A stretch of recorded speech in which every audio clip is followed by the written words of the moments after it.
నమస్కారం. ఈరోజు మనం ఒక చాలా మందికి ఇంట్రెస్టింగ్ అనిపించే టాపిక్ గురించి మాట్లాడుకుందాం. అదే ఇంగ్లీష్ బాగా మాట్లాడటం. మరి ముఖ్యంగా కేవలం 21 రోజుల్లోనే నేర్చుకోవడం సాధ్యమా? అవును. ఇది చాలా పాపులర్ ప్రశ్న. దీనిపై ఒక యూట్యూబ్ వీడియో కూడా ఉంది కదా, ఇద్దరు స్నేహితుల కథతో 7 టిప్స్ చెప్పారందులో. అవును. అందులో ఒక స్నేహితుడు మామూలు పద్ధతుల్లో ఫెయిల్ అయితే, ఇంకొకరు ఈ 7 టిప్స్ వాడి ఇంటర్వ్యూ పాసయ్యారు కదా. మరి ఆ టిప్స్ ఏంటో, అవి నిజంగా పనిచేస్తాయో లేదో కొంచెం లోతుగా చూద్దాం. కరెక్ట్. అంటే మనం స్కూల్లో నేర్చుకునే గ్రామర్, బట్టి పద్ధతులకి, ఈ వీడియోలో చెప్పిన ప్రాక్టికల్ టిప్స్కి తేడా ఏంటి? అసలు 21 రోజులు అనేది ఎంతవరకు నిజం? దీని వెనుకున్న లాజిక్ ఏంటి చూద్దాం. సరే, మరి ఆ రెండో ఫ్రెండ్ ఫాలో అయిన మొదటి స్టెప్ ఏంటి? వినడం కదా, లిజనింగ్. అవును. చిన్నపిల్లలు భాష ఎలా నేర్చుకుంటారు?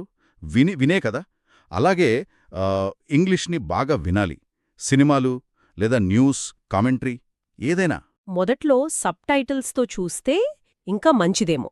ఖచ్చితంగా. దానివల్ల బ్రెయిన్కి ఆ భాష, ఆ సౌండ్స్ అలవాటవుతాయన్నమాట. ఓకే.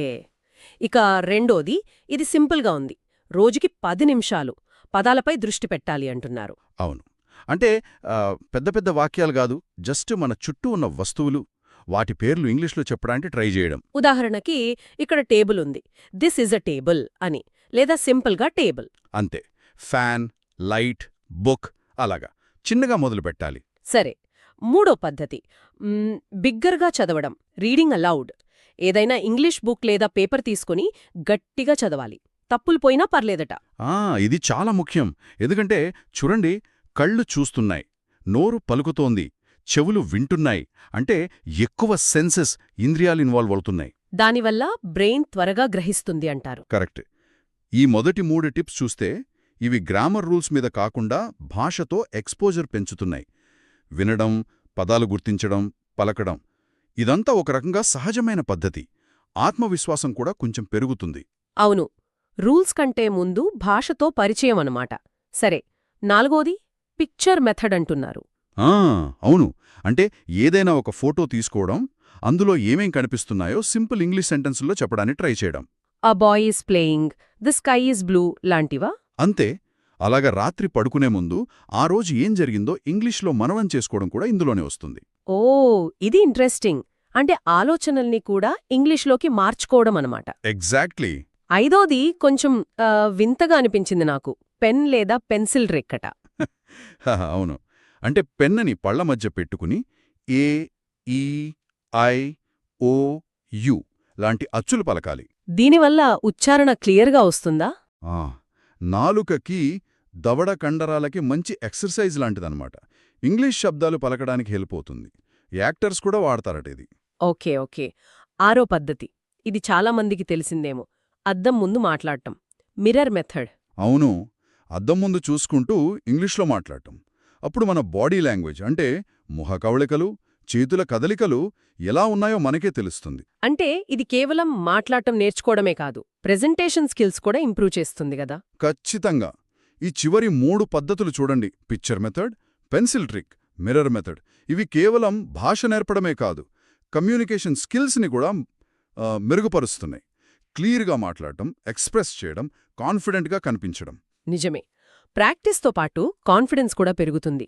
ఇక చివరిది, ఏడోది, అన్నిటికంటే ముఖ్యమైనదంటున్నారు, ఆత్మవిశ్వాసం, కాన్ఫిడెన్స్. అవును. ఆ కథలో రెండో ఫ్రెండ్ సక్సెస్ అవడానికి, అలాగే ఆ వీడియోలో చెప్పిన షూ సేల్స్మ్యాన్ కథలో కూడా ఇదే మెయిన్ పాయింట్. ఆ సేల్స్మ్యాన్కి గ్రామర్ రాకపోయినా కాన్ఫిడెంట్గా మాట్లాడి సేల్స్ చేశాడు, ఇంగ్లీష్ నేర్చుకున్నాడు అన్నారు కదా. అంతే. అంటే తప్పులు మాట్లాడతానేమో అని భయపడితే అసలు మాట్లాడలేం. ధైర్యంగా మాట్లాడటం మొదలుపెట్టాలి. తప్పులు పోతే పోని. అంటే ఈ 7 పద్ధతుల సారాంశమేంటి? చూడండి, వినడం, చిన్నగా మొదలుపెట్టడం, బిగ్గరగా చదవడం, ఆలోచించడం, ప్రాక్టీస్ చేయడం, మనల్ని మనం గమనించుకోవడం, అన్నిటికన్నా ముఖ్యంగా ధైర్యంగా, నమ్మకంగా మాట్లాడటానికి ప్రయత్నించడం. భాష అనేది జస్ట్ ఒక టూల్ కదా, దాన్ని వాడటానికి సంకోచించకూడదు. చాలా బాగా చెప్పారు. సో ఆ 7 పద్ధతులు మళ్ళీ ఒకసారి చెప్పుకుంటే, వినడం, పదాలపై దృష్టి, బిగ్గరగా చదవడం, చిత్ర పద్ధతి అండ్ రివ్యూ, పెన్సిల్ ట్రిక్, అద్దం పద్ధతి మరియు ఆత్మవిశ్వాసం. ఈ వీడియో ప్రకారం వీటిని ఒక 21 రోజులు కంటిన్యూయస్గా చేస్తే మార్పు వస్తుందని వాళ్ళ నమ్మకం. అవును. ముగించే ముందు నాకు చిన్న ఆలోచనొచ్చింది. ఈ టిప్స్ అన్నీ ఆత్మవిశ్వాసం ఎంత ముఖ్యమో చెప్తున్నాయి కదా.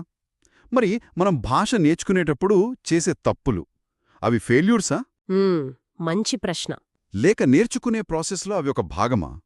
ఒకవేళ భాగమే అయితే ఆ తప్పుల పట్ల మన యాటిట్యూడ్ ఎలా ఉండాలి? ఇంకో విషయం, ఈ పద్ధతులు కేవలం ఇంగ్లీష్కేనా? వేరే ఏదైనా కొత్త స్కిల్ నేర్చుకోవడానికి కూడా ఇవి పనికొస్తాయేమో? ఆలోచించాల్సిన విషయం కదా.